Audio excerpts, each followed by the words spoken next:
Hello, everyone, and welcome back to Skull and Hat's Tales. I'm always curious to know where the people who watch this channel are from. So before you relax, consider leaving a comment.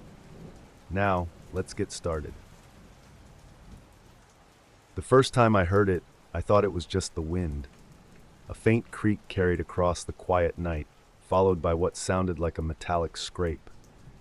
I glanced out my window, but the street was empty, the only movement coming from the swaying shadows of trees under the dim glow of the streetlights. The noise came again, sharper this time. It seemed to be coming from my neighbor's shed, a large, weathered structure tucked behind their house. I shook my head, chalking it up to an animal or some old machinery. But the noises didn't stop. Night after night, around the same time, they returned. Metallic clicks, creaks like wood under strain, and muffled thuds. They were faint but persistent, making it impossible to ignore. Curiosity gnawed at me. I found myself standing by the window longer each night, staring at the shed, waiting for some clue to explain the sounds. Nothing ever came of it. The shed stood silent and still during the day, as if the noises were a product of my imagination. After a week, the unease settled into my bones. Something about the shed felt wrong. I decided to approach my neighbor, Paul. He was an older man, reserved and distant, the type who kept to himself and rarely joined neighborhood gatherings. I caught him one morning while he was watering his plants. "Hey, Paul," I said, trying to sound casual. "I've noticed some noises coming from your shed at night. Everything okay over there?" He froze mid-spray, his expression shifting from mild confusion to a guarded scowl. "What noises?" he asked, his tone clipped. "Just creaking, maybe some banging? I wasn't sure if something was loose or—" "It's nothing," he interrupted, cutting me off. "Mind your own business." I blinked, taken aback by the hostility. Without another word, he turned and disappeared into his house, leaving the hose draped over his bushes. That night, the noises returned, louder than before. They seemed more deliberate, almost rhythmic, as if someone was working on something. I tossed and turned, trying to ignore them, but the curiosity was unbearable. I couldn't take it anymore. Grabbing my coat and pulling a cap low over my face, I slipped out the back door and into the cool night. The neighborhood was quiet, save for the occasional rustle of leaves in the breeze. Sticking to the shadows, I made my way toward Paul's shed. The structure loomed larger up close, its wooden walls weathered and streaked with grime. A faint light seeped through the cracks in the wood, casting eerie slivers of illumination on the ground. As I crept closer, the noises grew louder, wood creaking, something metallic scraping against the floor. My pulse quickened as I crouched beside the shed, my ear inches from the wall. Inside, I heard a repetitive groaning sound, like the deck of an old ship straining under pressure. The noise was rhythmic, deliberate, and unnerving. Peering around the corner, I noticed a faint glow coming from a smaller door at the back of the shed. It was slightly ajar, the light flickering like an old bulb. I hesitated for a moment, every instinct screaming at me to turn back. But curiosity overpowered caution. Slowly I crept toward the door, careful to avoid stepping on anything that might make a sound. The closer I got, the louder the noises became. They weren't just random creaks anymore, they sounded purposeful, like someone working on something heavy. My hand trembled as I reached for the handle, the cold metal rough against my palm. Before I could pull it open, the door swung outward violently. Paul stood there, his face twisted in anger, his silhouette looming in the flickering light. "What the hell are you doing?" he barked, his voice cutting through the silence like a knife. I stumbled backward, my heart racing. I heard noises," I stammered. "I just wanted to." "You're trespassing," he snarled, stepping toward me. "Get out of here before I make you regret it." His presence was overwhelming, his eyes burning with a mix of fury and something else. Something darker. Without thinking, I turned and bolted, his footsteps pounding behind me as I scrambled away from the shed. The air felt heavier as I sprinted through Paul's yard, the dim glow of his shed casting flickering shadows around me. Paul's footsteps pounded against the ground, each one seeming closer than the last. "Get back here!" he roared, his voice echoing in the night. I didn't dare look back. My breath came in ragged gasps, my heart racing as I darted toward the gap in the fence that separated our properties. The cool night air stung my face, but I pushed through, adrenaline fueling my escape. The uneven ground and scattered debris made every step treacherous. My foot caught on an exposed root, sending me stumbling forward, but I managed to catch myself before falling. Paul's shadow stretched across the ground, a dark reminder of how close he was. Reaching the gap in the fence, I squeezed through, the jagged edges of the wood scraping my jacket. On the other side, I didn't stop, running across my backyard and toward my house. I fumbled with the back door handle, my hands trembling as I finally yanked it open and slammed it shut behind me. I locked the door and collapsed against it, gasping for air. Peeking through the curtains, I saw Paul standing just beyond the fence line, his face obscured in the shadows. He lingered for a moment before turning back toward his shed, disappearing into the darkness. The house felt too quiet after the chaos outside. My heart still thundered in my chest as I paced the living room, replaying the events in my mind. What was Paul hiding in that shed? And what had I almost walked into? The noises from the shed didn't return that night, but I stayed awake, staring at the ceiling and listening for any sound that might break the silence. When the sun finally rose, I felt a small sense of relief, though the unease hadn't faded.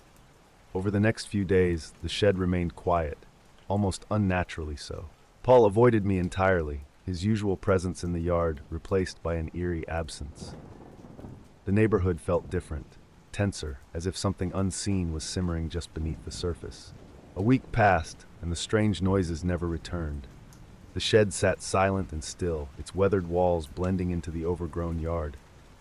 Paul, too, seemed to vanish from view, his house dark most nights and his car rarely seen. Despite the apparent calm, I couldn't shake the feeling that I was being watched. Whenever I stepped outside, I felt the weight of unseen eyes, my nerves fraying under the constant paranoia. I debated whether to report the encounter to someone, a friend, the authorities, anyone who might listen, but the thought of escalating the situation held me back.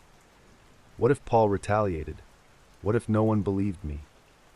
The neighborhood settled into an uneasy stillness, the silence more oppressive than the noises had ever been. One morning I found an envelope tucked under my doormat.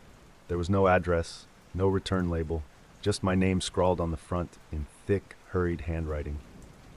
Inside was a single note: "Stay away from the shed." My blood ran cold as I read the words. The note was unsigned, but the message was clear. Paul knew I'd been watching, and he wanted to make sure I stayed out of his business. I shoved the note into a drawer, my hands shaking.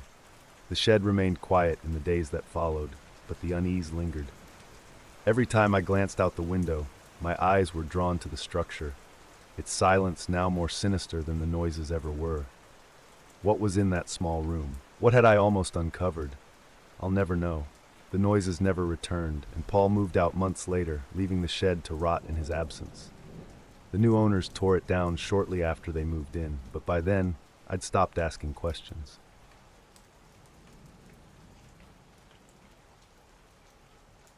The decision to escape into nature wasn't impulsive. It had been weeks in the making, spurred by the gnawing monotony of urban life. The constant buzz of traffic, the endless stream of notifications, and the suffocating crowds, all of it felt like too much. A camping trip seemed like the perfect antidote. I wanted silence, solitude, and the kind of stillness you can only find in the wilderness. After some research, I found a remote campsite tucked away in a forest, a place that promised isolation. The drive took hours, weaving through increasingly desolate roads until finally the trees swallowed the asphalt. When I arrived, the air smelled of damp earth and pine, and the only sounds were the rustling of leaves and the occasional call of a distant bird. It was perfect. I set up my tent near the edge of a small clearing, not far from a serene lake. The dock extended into the water like an invitation, promising peaceful evenings by the shore. I spent the first day hiking, taking in the unfamiliar quiet. There were no other campers, no signs of recent human activity, just me and the forest. By the time the sun began to set, painting the sky in hues of orange and pink, I was ready to settle in. My tent was sturdy, stocked with everything I needed. My belongings were neatly arranged, the camping lantern casting a soft glow inside. Exhausted from the day, I fell asleep almost immediately, lulled by the gentle chirping of crickets. I woke up abruptly, my heart pounding, though I wasn't sure why. The tent was dark, the lantern long since extinguished. For a moment, I thought it was a bad dream, but then I noticed the zipper on the tent flap. It was partially open. I was sure I had zipped it fully before falling asleep. Reaching for my flashlight, I scanned the interior of the tent. My backpack had been shifted, its contents slightly askew. My food, tools, and other supplies were untouched, but the careful order I'd established was gone. It was subtle, but I noticed it. My first thought was animals. A raccoon, maybe? But there were no signs of claw marks, no droppings, no indication of anything entering the tent at all. I stepped outside, the flashlight beam cutting through the thick darkness. The forest seemed endless, the trees casting long shadows that danced in the wind. There were no tracks around the tent, no signs of disturbance in the soft earth. The air was cold and my breath came out in visible puffs as I stood there, listening. Nothing, just silence. I zipped the tent shut, this time triple-checking it. Back inside, I lay awake for what felt like hours, every creak and rustle outside amplified in my mind. Eventually, exhaustion overtook me, and I drifted back into an uneasy sleep. The next day passed uneventfully. I convinced myself that the previous night had been nothing, an overreaction. Animals were part of the environment, after all. Still, I couldn't shake the feeling of unease. I spent the day near the lake, fishing and exploring the shoreline. The forest seemed less welcoming than before, the dense trees feeling more like barriers than scenery. That night, I lay in my tent, staring at the fabric ceiling as the forest came alive with nocturnal sounds. Eventually, I began to drift off, only to be jarred awake by a sharp, repetitive noise. It was distant at first, like a faint knock, but it grew louder, more deliberate. Something was hitting a tree, again and again, in a steady rhythm. I grabbed the flashlight, my hands trembling slightly, and unzipped the tent just enough to peer out. The forest was dark, the source of the sound impossible to pinpoint. It echoed, bouncing between the trees, making it hard to tell how close it was. Then, just as suddenly as it had started, the noise stopped. I stayed outside for a while, scanning the tree line, but saw nothing. Returning to the tent, I lay awake, straining to hear even the faintest sound. The rhythmic thudding haunted me, even in the silence. By the third day, my nerves were frayed. The forest seemed quieter than before, the usual sounds of birds and insects muted. I spent most of the day near the dock, trying to distract myself with the calming view of the lake. The water was unnervingly still, its surface reflecting the overcast sky. As night fell, I braced myself for more disturbances. I tried to read by lantern light, anything to occupy my mind, but a sharp, piercing whistle cut through the silence. It wasn't a bird or the wind, it was deliberate, like someone trying to draw attention. It came from the woods, faint but distinct. I froze, the book slipping from my hands. The whistling came again, closer this time.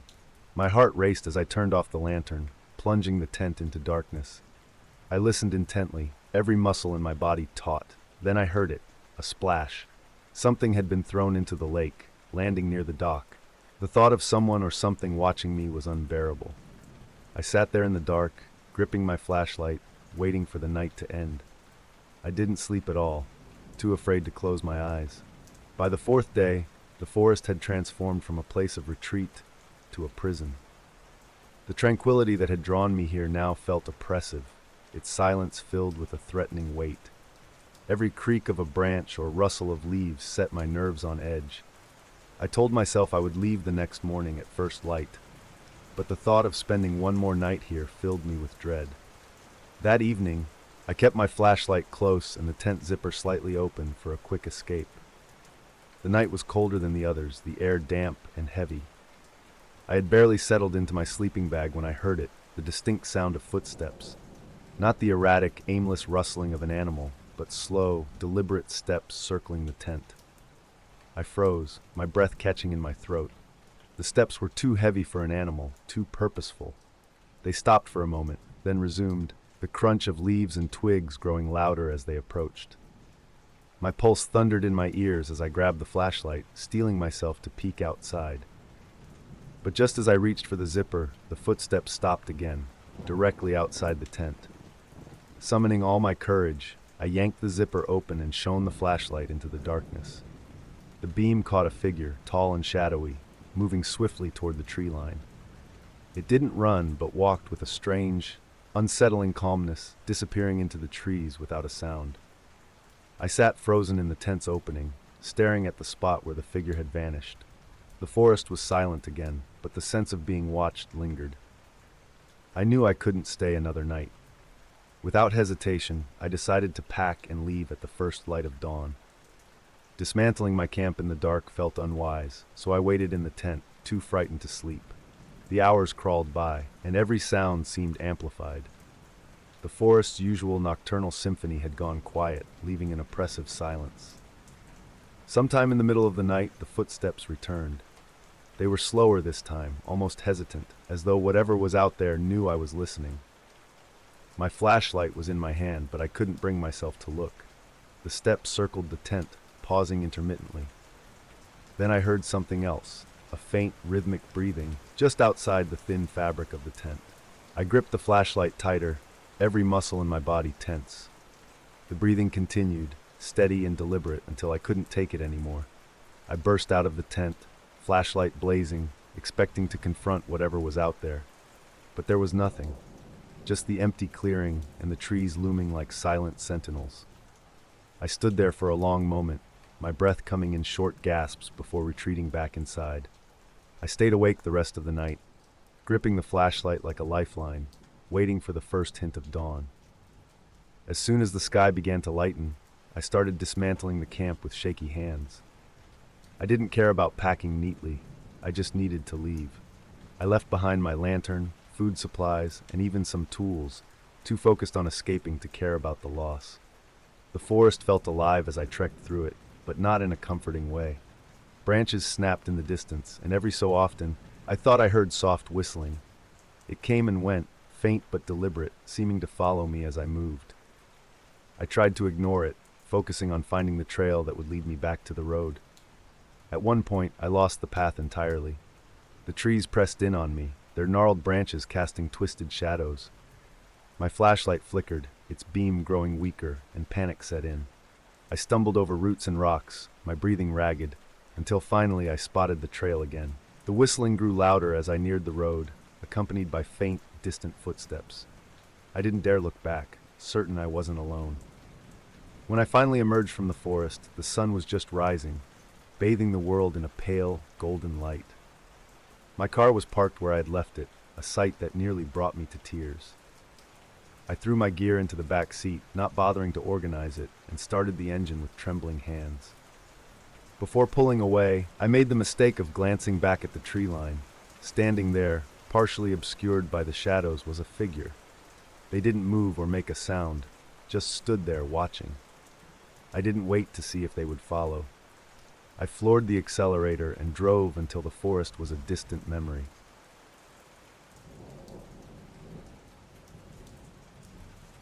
It had been an ordinary day, the kind where nothing remarkable happens, but you're grateful for the routine. By the time I arrived home, dusk had fallen, and the quiet street was bathed in a dim orange glow from the streetlights. As I reached for my keys, something immediately felt wrong. The lock on my front door didn't look the same. At first, I thought I must be mistaken. Maybe it was the angle of the light or my own fatigue. But when I tried my key, it didn't fit. The lock was completely different. My stomach sank. I jiggled the handle, pulled the key out, and tried again, but the result was the same. Confusion turned to frustration, then unease. I checked the address, glanced around to make sure I was at the right place. Everything was as it should be, except for the lock. I called the landlord, but the phone rang endlessly. My next thought was to try the building manager, but it was late, and their office had already closed. As the minutes passed, a creeping sense of violation settled over me. Who would change my locks without telling me? I scanned the windows for signs of movement inside. Nothing. The house was dark and silent. With no immediate answers, I decided I'd have to get help in the morning. That night, I stayed with a friend, brushing off their questions with vague explanations. I didn't want to admit it, but the situation left me feeling vulnerable. I couldn't shake the gnawing thought. Someone had been in my house without my knowledge. The next morning, I returned with a locksmith. Watching him work on the unfamiliar lock felt surreal, like it wasn't really my home he was breaking into. Within minutes, the door swung open, revealing the familiar interior of my house, or what should have been familiar. At first glance, everything seemed in place. The furniture was where I left it, the walls unchanged, and the faint scent of the lavender air freshener I used still lingered. But as I stepped further inside, something felt off. The air was different, heavier, like the room had been closed off for too long. My couch cushions were slightly askew, my kitchen chairs not aligned the way I always left them. It wasn't dramatic, just subtle enough to make me pause. I moved through the house, checking each room. My bedroom was the worst. The closet door was ajar, and one of my sweaters lay crumpled on the floor. I never left things like that. On my nightstand, a pen sat at an odd angle atop a notepad. It wasn't where I'd left it. I checked my valuables, my laptop, jewelry, cash. Nothing was missing. Whoever had been here didn't take anything, but they had been here. I was sure of it. That thought alone was enough to make my chest tighten. The locksmith's voice broke my trance as he handed me a new set of keys. I thanked him and locked the door behind him, but even with the new lock, the house didn't feel secure. The rest of the day, I tried to push the thoughts from my mind. Maybe I was overthinking it. Maybe I had left the sweater on the floor or moved the chairs without realizing it. But deep down, I knew those weren't answers. I was reaching for anything to make the unease go away. That night, I double-checked every door and window, ensuring they were locked tight. I even placed a chair under the doorknob of my bedroom as an added precaution. Despite the effort, I couldn't shake the feeling that someone had been in the house. Worse, I couldn't be sure they wouldn't come back. As I lay in bed, every noise seemed amplified. The soft creak of the house settling, the distant hum of the refrigerator, ordinary sounds that felt ominous in the silence. Sleep came in short, restless stretches, and when I woke in the middle of the night, I swore I heard faint footsteps in the hallway. I didn't dare get up to check. By morning, I was exhausted, both from lack of sleep and from the oppressive weight of anxiety. I called the landlord again, demanding answers about the lock change, but the call went unanswered. At this point, I wasn't just worried, I was angry. Someone had violated my space, and I couldn't even find out why. That evening, the unease turned into something more tangible. As I settled into bed, I heard faint creaks again, but this time, they weren't random. The sounds were deliberate, measured, and close. My throat tightened as I strained to listen. It was coming from the kitchen, slow, deliberate footsteps. My mind raced. Had I locked the door? Did I leave a window open? I reached for the flashlight I'd placed on the nightstand and stood, careful not to make a sound. I tiptoed to my bedroom door and cracked it open just enough to see into the hallway. Darkness greeted me, thick and impenetrable. Then a shadow shifted. It was faint, fleeting, but unmistakable. Someone was in the house. I slammed the door shut, wedging the chair under the knob with trembling hands. My heart pounded so hard I thought it might give me away. The house fell silent again, save for my shallow breathing. I stayed there, pressed against the door, until the first light of dawn crept through the blinds. When I finally opened the door and checked the house, it was empty. The locks were intact, the windows undisturbed. But I knew what I'd seen. Someone had been inside, and they were still out there, waiting for their next chance. The day passed in a haze. I wasn't even pretending to ignore the fear anymore. I couldn't focus, couldn't think straight. Every small sound set my nerves on edge. By the time night fell, I felt like a tightly wound spring, ready to snap at the slightest provocation. I reinforced the locks and pushed furniture against the front and back doors. The windows were latched, and I double-checked every room before retreating to my bedroom.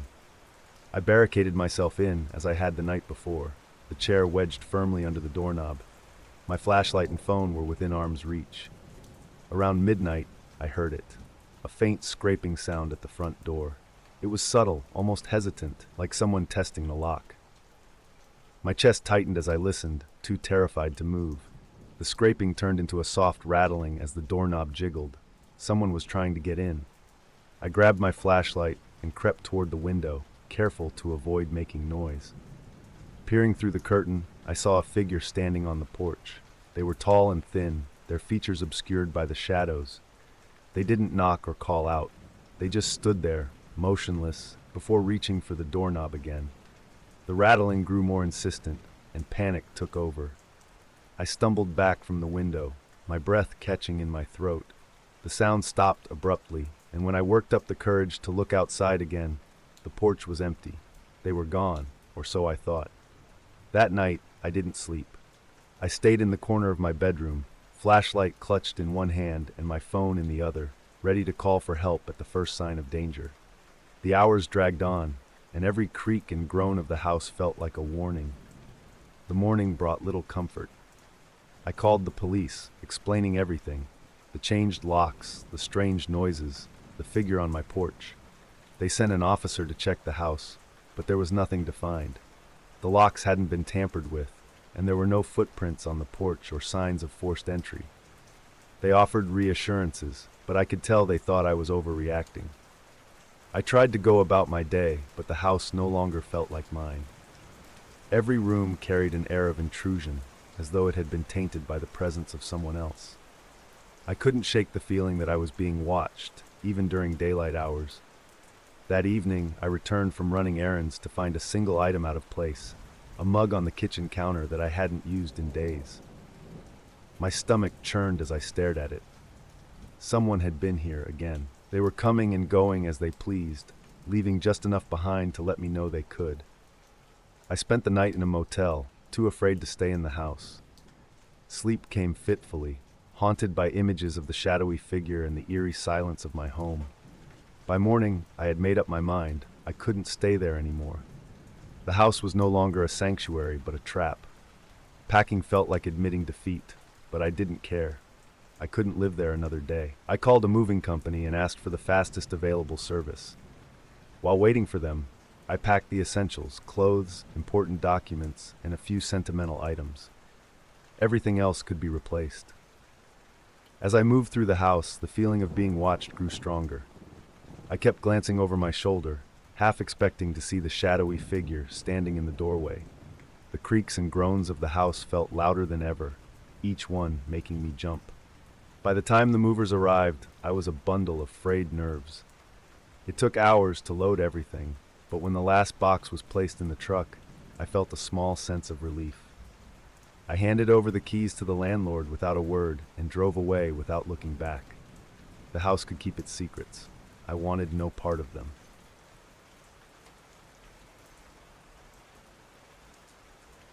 When my car broke down, renting a vehicle wasn't just an inconvenience, it was a necessity.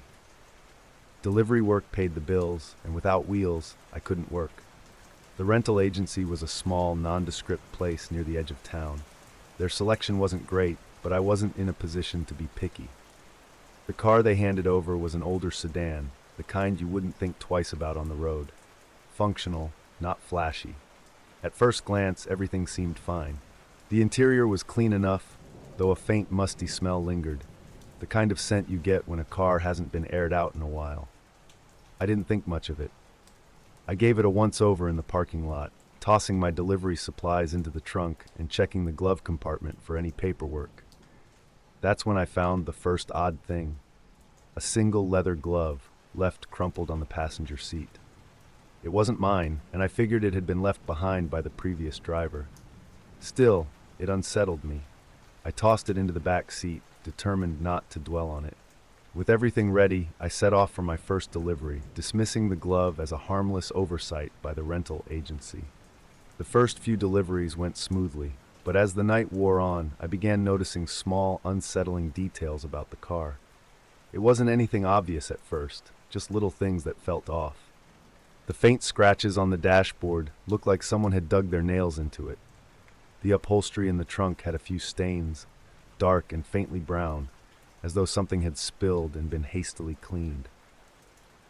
I shook my head, trying to focus on my work. People rented these cars all the time, and rental agencies weren't known for their attention to detail.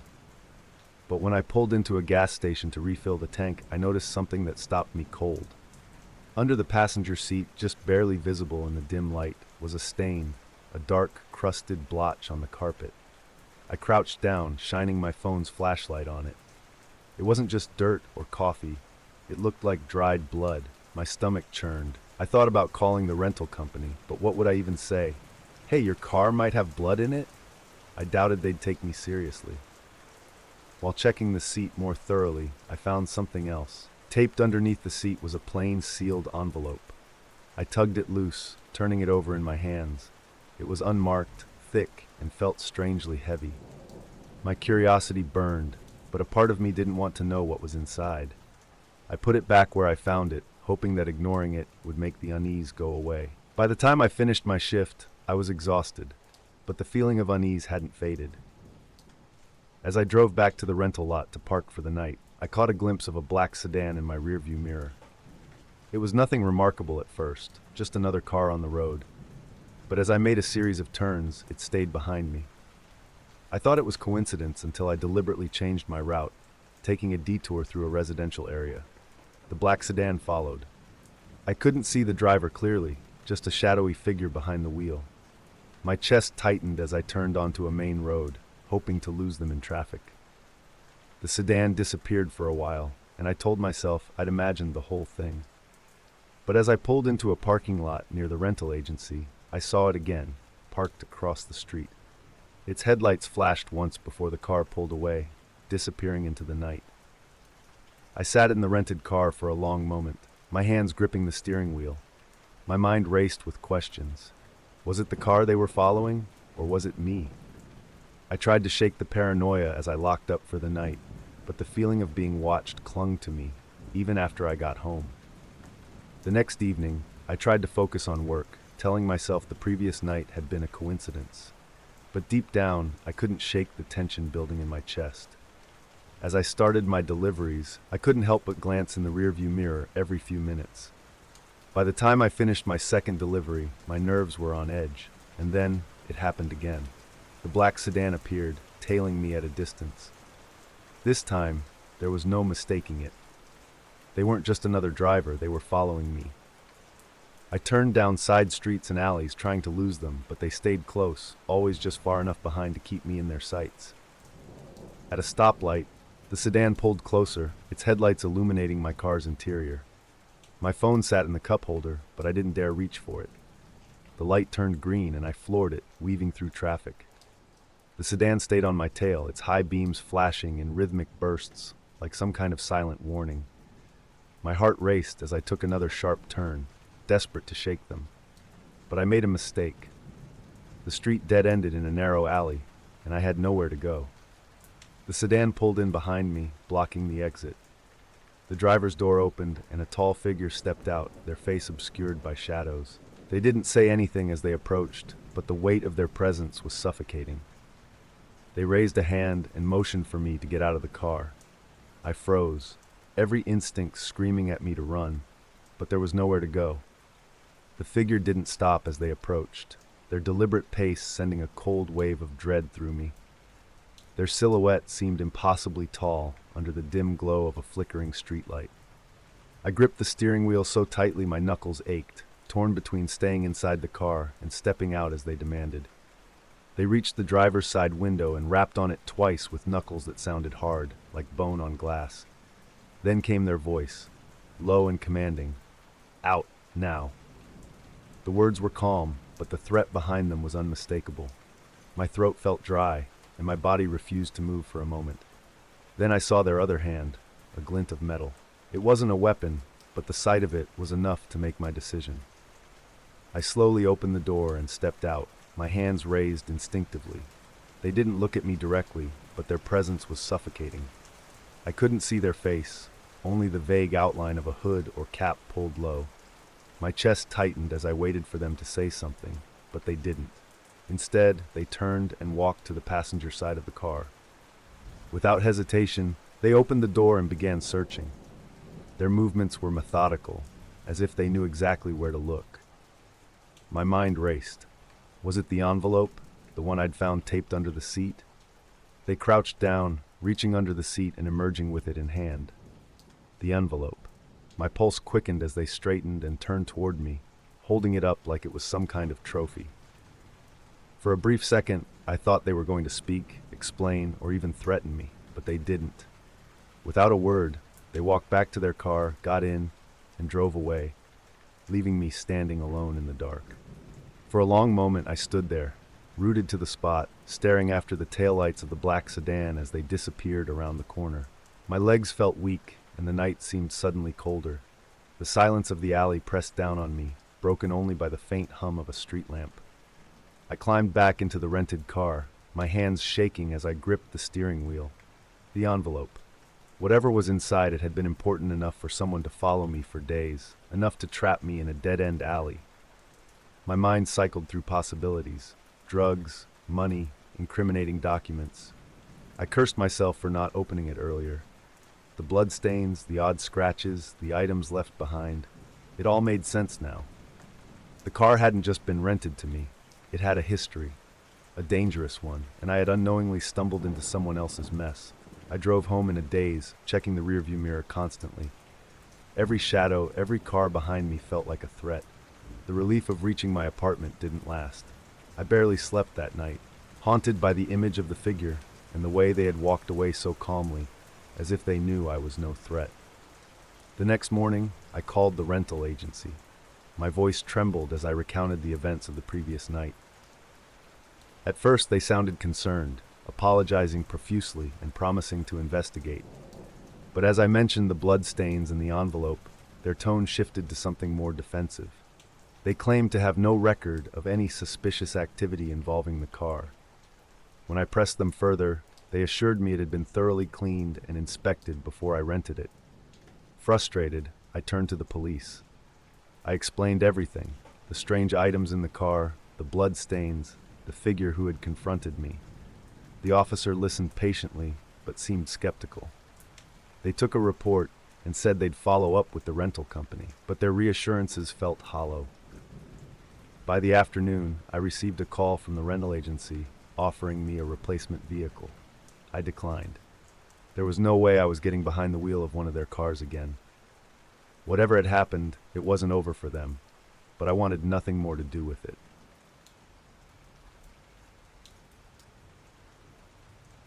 It started innocently enough. The usual small talk on a social media platform, followed by hours of deep conversations that felt surprisingly natural. The person I'd connected with, Emily, as she called herself, seemed genuine, kind, and attentive in a way that most people weren't. She was funny, shared my interests, and never made me feel judged. After weeks of chatting, she suggested we meet in person. I hesitated at first. Meeting someone from the internet wasn't something I'd ever done before. But Emily reassured me, sending pictures of herself, talking about her favorite local cafe where we could meet. It sounded harmless enough, a quiet, public place. Eventually, I gave in to curiosity and agreed to meet her. The day of the meeting, my nerves were electric. I arrived early at the cafe, a quaint spot on the edge of a small town surrounded by rolling hills. The soft hum of conversations and the scent of freshly brewed coffee filled the air. But as I scanned the tables and booths, I didn't see anyone matching Emily's description. I checked my phone. No new messages. Maybe she was running late? I ordered a coffee, trying to calm the growing unease in my stomach. Half an hour passed, and still no sign of her. That's when a man approached me. He was tall and dressed casually, his face nondescript but marked with a faint smile that didn't reach his eyes. "Are you waiting for Emily?" he asked, his tone friendly but off in a way I couldn't place. My heart skipped.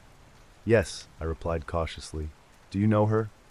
"She asked me to meet you here," he said smoothly. "Something came up, and she's waiting nearby. Come on, I'll take you to her." The unease in my stomach turned to a knot, but I followed him. After all, what were the odds of something sinister? That's what I told myself, ignoring the faint whisper of doubt as I stepped outside. The man led me down a side street that quickly grew quieter as we moved away from the cafe. I kept my distance, trying to appear casual while every instinct screamed at me to turn back. He spoke intermittently, offering vague reassurances about Emily being nearby. "This is just around the corner," he said, gesturing toward a narrow path between buildings that led to a parking lot. I stopped walking, suddenly uneasy. "Where exactly is she?" I asked, my voice firmer than I felt. The man turned back to me, his faint smile vanishing. His eyes were cold, assessing me. "She's waiting in the car," he said, motioning to a vehicle parked near the lot's edge. The windows were tinted, making it impossible to see who or what was inside. I hesitated, my pulse quickening. Before I could decide whether to continue, I felt movement behind me. A hand clamped down on my shoulder, and I spun around to see another figure, shorter, stockier, and just as cold-eyed as the first man. "Let's go," the second man said flatly. Panic surged, but before I could act, a third person appeared, blocking my retreat. I was surrounded. My attempts to protest were cut off as they grabbed my arms and forced me toward the car. I tried to struggle, but their grips were ironclad. The trunk opened, and I was shoved inside, my protests muffled as the lid slammed shut. The car roared to life, and I felt the sickening lurch of being taken away from everything familiar. The drive seemed endless, the vibrations of the road beneath me becoming my only sense of time. Every attempt to move or kick was met with muffled threats from the front of the car. I couldn't make out their words, but the tone left no room for doubt. They were in control. Eventually, the car stopped.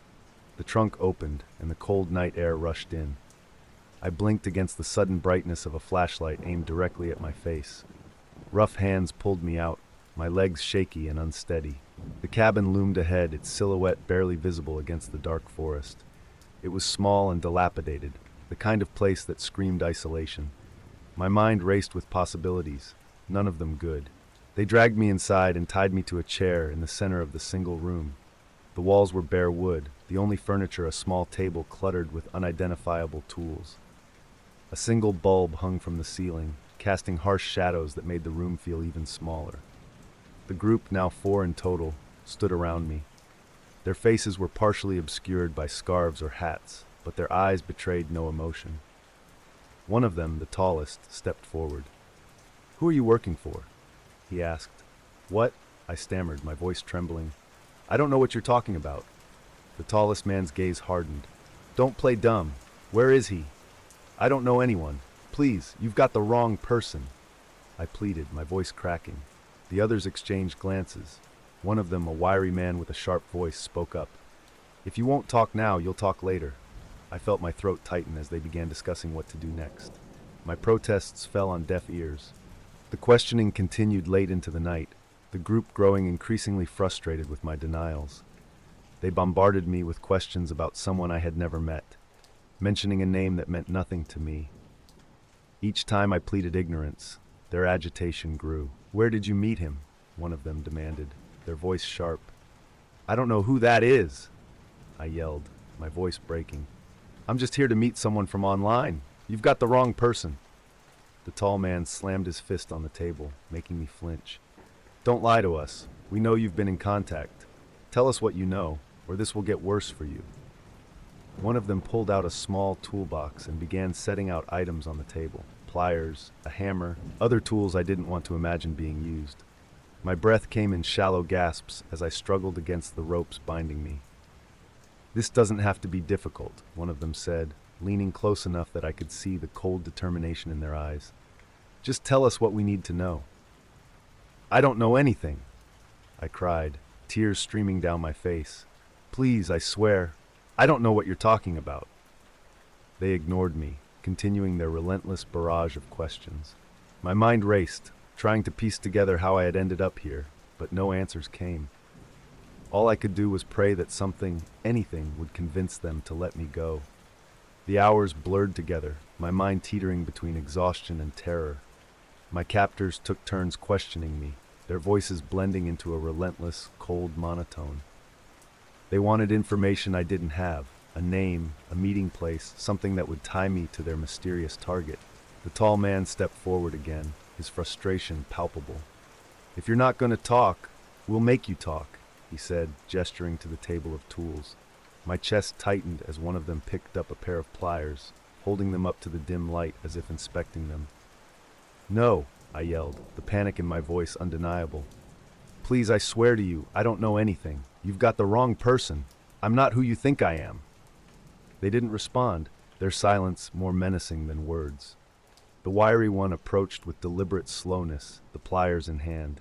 His eyes were cold, devoid of humanity. My heart pounded as he crouched in front of me, holding the pliers just inches from my face.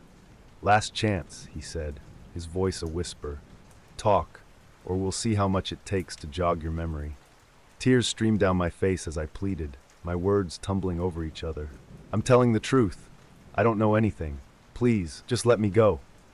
The tall man muttered something under his breath, and the wiry one froze, glancing back at him. There was a pause, tension thick in the air. Finally, the wiry man lowered the pliers and stepped back. He's not lying, the tall man said, his tone uncertain for the first time. The group huddled together, their voices low but heated. I couldn't make out their words, but the tone was clear. Doubt had crept in. One of them, a younger woman who had been mostly silent, spoke up, her voice sharp. Check his stuff again. If he's clean, we've got the wrong guy. They rifled through my belongings, my phone, my wallet, everything. My stomach churned as they scrutinized my phone's message history, scrolling through conversations that had nothing to do with the person they were searching for. Their frustration grew with every passing second. This doesn't make sense, the wiry man said, his voice tight with anger. If it's not him, then who? The tall man glared at me, his expression a mix of suspicion and doubt. If you're lying, this is your last chance to come clean. I'm not lying, I said, my voice hoarse from hours of pleading. I don't know who you're talking about. I was meeting someone named Emily. That's all I know. The mention of the name seemed to spark something in them. The younger woman checked my phone again, scrolling through my conversation with Emily. Her eyes narrowed, and she shoved the phone toward the tall man. This doesn't match, she said coldly. He's not connected. The realization seemed to hit them all at once. Their faces hardened, but it wasn't anger directed at me anymore. It was frustration with themselves. Damn it, the tall man muttered, running a hand through his hair. We've wasted our time. Without ceremony, they began untying me. My arms ached as the ropes loosened, and I slumped forward, too weak to stand on my own. The tall man yanked me upright, his grip firm but not hostile. You're free to go, he said, his voice devoid of apology. I stared at him, disbelief and terror mixing in my mind. That's it, I croaked. You've got the wrong guy and now you're just letting me go? Be grateful, the wiry man snapped, his tone venomous. You got lucky. They led me outside, where the cold night air stung my skin. The younger woman shoved me toward their vehicle, and they drove me to a remote dirt road, miles from the nearest town. The car stopped, and the tall man opened the door. Walk, he said curtly. I stumbled out, turning back toward the car. Don't talk about this, he said, his tone as much a threat as a warning. Then they sped off, leaving me alone in the darkness.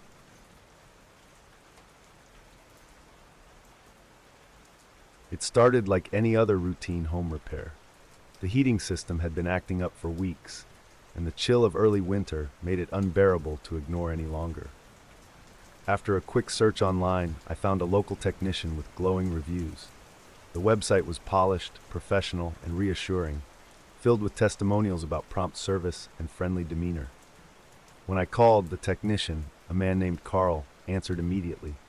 His voice was friendly, almost overly so, but it put me at ease. He assured me he could stop by the next day to assess the problem. True to his word, he showed up right on time, wearing a clean uniform with a name tag and carrying a sturdy toolbox. The repair itself seemed simple. Carl worked efficiently, chatting casually as he went about the job. At first, the conversation felt normal, small talk about the weather, the holidays, and a bit about the quirks of old heating systems. But as the minutes passed, his questions grew more personal. So, you live alone? He asked, his tone light but his gaze sharp. Caught off guard, I mumbled something vague, brushing off the question. He didn't push, but the comment lingered. After finishing the repair, Carl packed up his tools and handed me a receipt.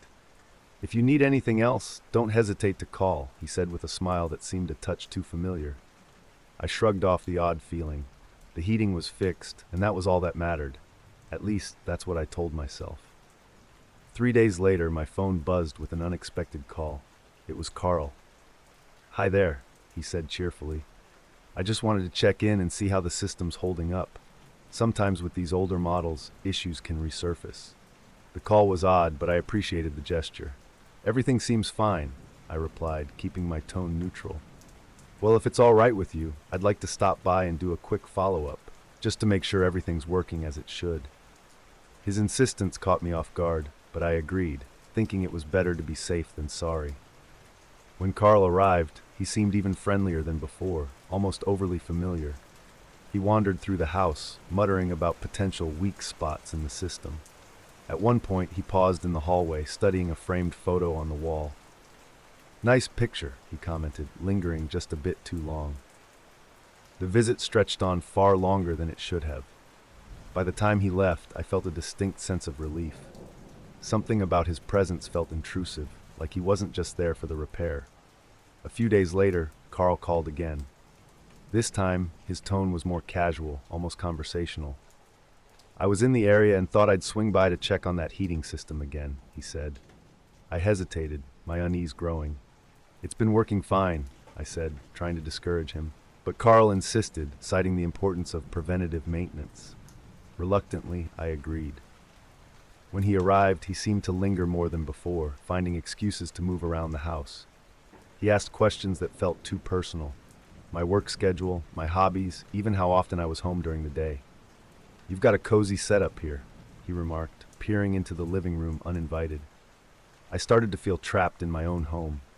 After another long visit, Carl finally left, leaving behind a vague promise to check in soon. I locked the door behind him, my hands trembling slightly. Something was wrong, but I couldn't quite pinpoint it. By the time Carl called again, I was dreading the sound of his voice. He insisted he needed to double-check the work he'd done, claiming he might have overlooked something important. His excuses were flimsy, but his persistence wore me down. This visit felt different from the start. Carl seemed more comfortable, moving through the house as if he owned it. He poked around in rooms unrelated to the heating system, commenting on items I hadn't even noticed he could see. "That's a nice book collection," he said, gesturing to a shelf in the corner. I hadn't mentioned my love of reading, and the way he said it made my skin crawl. When he asked about my daily routine, when I usually left the house and when I came back, I finally lied, saying I worked from home all day. His expression flickered, but he quickly covered it with a smile. As he packed up to leave, I noticed something unsettling. The drawer in my hallway table was slightly ajar. I couldn't prove he'd opened it, but I knew it hadn't been like that before. My heart raced as I locked the door behind him, the sound of the deadbolt clicking feeling like the only reassurance I had. The next morning, I woke up with a lingering sense of unease. Carl's behavior during his last visit replayed in my mind. The way he moved through my home, the questions he asked, it all felt wrong. For the first time, I considered that his repeated visits weren't about the heating system at all. Later that day, I noticed something else. Small but troubling changes around the house. A kitchen drawer was open, though I hadn't used it. A pair of shoes near the door had been shifted slightly. And on my desk, an old envelope containing receipts had been moved out of place. It wasn't much, but it felt like a violation. That afternoon, Carl called again. I didn't pick up, letting the call go to voicemail. His message was cheerful but insistent. "Just wanted to swing by one more time, make sure everything's holding up. Let me know when's a good time." His tone grated against my nerves, and I felt my chest tighten. I decided not to respond, hoping ignoring him would make him stop. But later that evening, as I was preparing dinner, my doorbell rang. Peering through the peephole, I froze. It was Carl, standing on my porch with his toolbox in hand, smiling as if this were a planned visit. I didn't answer. I stayed perfectly still, watching as he rang the bell again, and then knocked lightly on the door. After what felt like an eternity, he finally left. But my relief was short-lived. A quick glance through the blinds showed him lingering near his van, parked just down the street. He stayed there for nearly an hour before finally driving off. By now I knew Carl wasn't just an overeager technician. There was something more to his visits, something invasive and predatory. The following day, I contacted the company he worked for, explaining the situation in detail. To my dismay, they brushed it off, saying Carl was one of their most trusted employees, and likely just being thorough. Their dismissal left me feeling helpless. That evening, as I returned home from running errands, I spotted Carl's van parked a block away. He was there again, sitting inside, as if waiting for something. My hands trembled as I locked the door behind me. Enough was enough. When the phone rang later that night, I knew it would be him. I answered, unable to suppress the anger in my voice. "Carl, you need to stop calling me and stop coming to my house. Do not show up here again. Do you understand?" For a moment there was silence on the other end. Then his voice came through, calm and unsettling. "I'm just trying to help," he said. "You're not helping," I snapped. "You're harassing me. Don't come back." I hung up before he could respond, my hands shaking. I stayed up late that night, every sound outside making me jump. The following morning, I called a locksmith and had all the locks on my house changed. I also installed new security cameras, determined to take back control. That night, Carl didn't call, but the silence felt more ominous than comforting. 2 days later, as I was leaving for an appointment, I saw him again. His van was parked down the street, and he was standing outside it watching my house.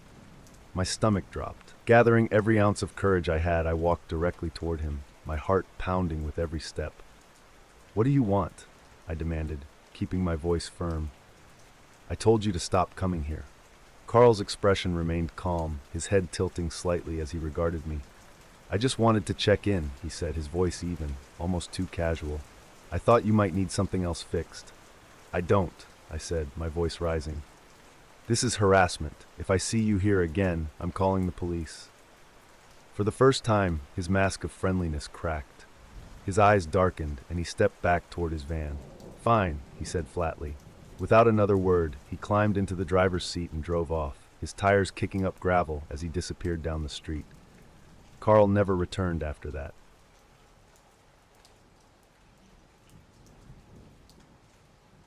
The small town was the kind of place you wouldn't find on a map unless you were looking for it. Tucked away in a valley surrounded by dense forests and jagged hills, it felt untouched by time. I had come here on a whim, drawn by photos of its unspoiled beauty and stories about its unique history. The air was crisp and clean, carrying the faint scent of pine, and the town itself was picturesque, with cobblestone streets and weathered, ivy-covered buildings. From the moment I arrived, I noticed the locals were kind but distant. They answered questions politely, but never elaborated, and their smiles felt more like masks than genuine warmth. At first, I thought it was just small-town wariness toward outsiders, but the unease lingered. While sipping coffee at the only cafe in town, I struck up a conversation with the elderly owner, who seemed more open than the others. I asked about local landmarks, trails, and hidden spots worth exploring. Her demeanor shifted when I mentioned a particular path I had seen on an old map. Her eyes darkened, and her voice dropped. "That's not a place for visitors," she said firmly. Curious, I pressed her for details. She hesitated before muttering, "Some places are meant to be left alone. It's safer that way." The words stayed with me. She didn't explain what made it dangerous, but the warning carried a weight I couldn't ignore. I decided to respect her advice, for now. Over the next few days, I explored the surrounding forests, hiking trails that twisted through towering trees and meadows dotted with wildflowers. The beauty of the place was undeniable, but no matter how far I ventured, my mind kept circling back to the forbidden path. I overheard snippets of conversation from locals, subtle but enough to stoke my curiosity. I caught phrases like, "Don't wander too far," or "No one's been there in years." Each mention was accompanied by hushed tones and wary glances, as though even speaking about it was taboo. One afternoon, while wandering near the edge of town, I spotted the path the cafe owner had warned me about. It was barely visible, overgrown with weeds and hemmed in by dense trees. A small, weathered sign stood at its entrance, the writing faded but still legible, "Keep out." I stood there for a long moment, debating whether to step forward. The air around the path felt different, heavier somehow. I told myself to turn back, to leave well enough alone, but the questions gnawed at me. What was out there that they didn't want me to see? Reluctantly, I turned away, promising myself I wouldn't let my curiosity get the better of me. But the thought of that path lingered, pulling at the edges of my mind like an itch I couldn't scratch. The temptation became unbearable. On the fourth day, I packed a small bag and set out toward the forbidden path. I told myself I was just going to look, to satisfy my curiosity without venturing too far. It was a flimsy excuse, and I knew it. As I approached the path, the town seemed to fade behind me. The trees grew denser, their branches intertwining overhead to block out the sun. The further I walked, the quieter the world became. Even the wind seemed to die, leaving an oppressive stillness in its place. The path was overgrown but surprisingly clear beneath the tangle of weeds, as though someone or something had been maintaining it. My steps felt louder than they should have, the crunch of leaves and twigs echoing unnaturally in the silence. After what felt like an hour of walking, I came upon a clearing. At its center stood a structure, a crumbling stone archway, its surface etched with faint, unreadable symbols. The ground beneath the arch was strangely barren, devoid of grass or moss, and the air around it was colder than it should have been. A sense of unease washed over me. I should have turned back right then, but something about the archway drew me closer. It felt wrong, but I couldn't stop myself. Stepping through the archway felt like walking into another world. The air grew heavier, thick with a metallic scent that made my stomach churn. The clearing beyond the arch was unsettlingly pristine, as though nothing natural dared to grow there. The ground was covered in faint scorch marks and small objects, stones arranged in strange patterns, melted candles, and what looked like bone fragments were scattered about. My heart pounded as I moved deeper into the clearing, my footsteps hesitant. The symbols on the archway were mirrored here, etched into the stones and surrounding trees. They were crude but deliberate, their jagged lines radiating a sinister energy. In the center of the clearing was a makeshift altar, constructed from roughly hewn stones. On it lay an assortment of items, animal skulls, feathers, and what appeared to be a rusted dagger. The sight of it all made my skin crawl, but I couldn't look away. Then I noticed something that made my blood run cold. The altar wasn't abandoned. Fresh wax dripped from the candles, and the ground around it was disturbed, as though someone had been there recently. I turned to leave, my instincts screaming at me to run, but a low hum filled the air. It wasn't a sound so much as a vibration, a deep, resonant energy that seemed to emanate from the stones themselves. And then, faintly at first but growing louder, I heard it, chanting. Low, guttural voices carried on the wind, approaching from somewhere beyond the clearing. My chest tightened as I realized I wasn't alone. The chanting grew louder, the voices overlapping in an unsettling, rhythmic cadence that sent shivers down my spine. I froze, my breath catching as I strained to pinpoint the source. It came from beyond the trees, moving closer with each passing second. My instincts screamed at me to flee, but I couldn't move, paralyzed by a mix of fear and morbid curiosity. Through the thick shadows, figures began to emerge, cloaked in dark robes, their faces obscured by hoods. There were at least a dozen of them, each carrying a flickering candle that cast eerie, shifting light on their shrouded forms. They moved with purpose, forming a circle around the altar, their chanting synchronized into a hypnotic drone. I ducked behind a tree, heart pounding, trying to stay hidden. From my vantage point, I could see one of the figures step forward, raising their hands toward the altar. The chanting stopped abruptly, plunging the clearing into a silence so profound it felt alive. The leader, if that's what they were, produced something from within their robes, a small, wrapped object that they placed carefully on the altar. Even from my distance, I could feel the weight of the moment, the oppressive air pressing against my chest. The chanting resumed, rising in intensity as the leader unwrapped the object. What lay beneath the cloth made my stomach lurch, a small, disfigured doll, crudely fashioned from sticks and bound with frayed string. Symbols similar to those etched on the stones were carved into its surface, their jagged lines filled with something dark and glistening. The leader lifted the doll high above their head, their voice cutting through the chanting with a sharp command. The others responded in unison, their voices rising to a frenzied pitch. I couldn't understand the words, but their meaning was clear. This was no ordinary ritual. Then the leader set the doll ablaze.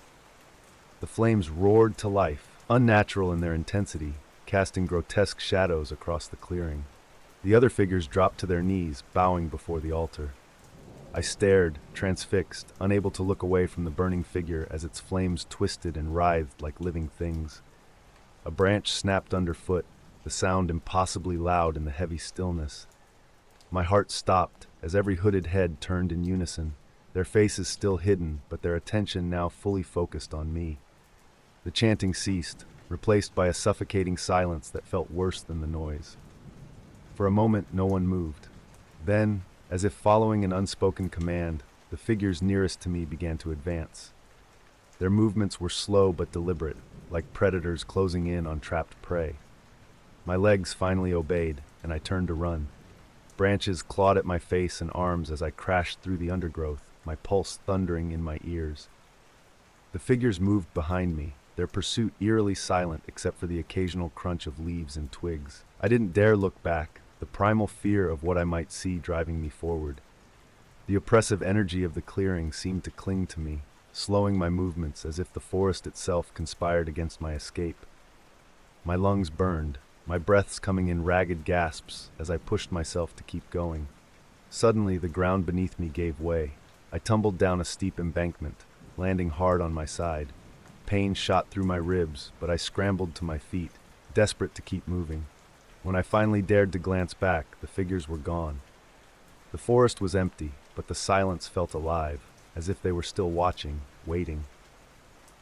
The world beyond the forbidden path felt distant and unreal as I stumbled back toward town. Every sound, every shadow sent waves of paranoia through me. I couldn't stop checking over my shoulder, certain that at any moment the figures would reappear. When the first lights of the town came into view, a wave of relief washed over me.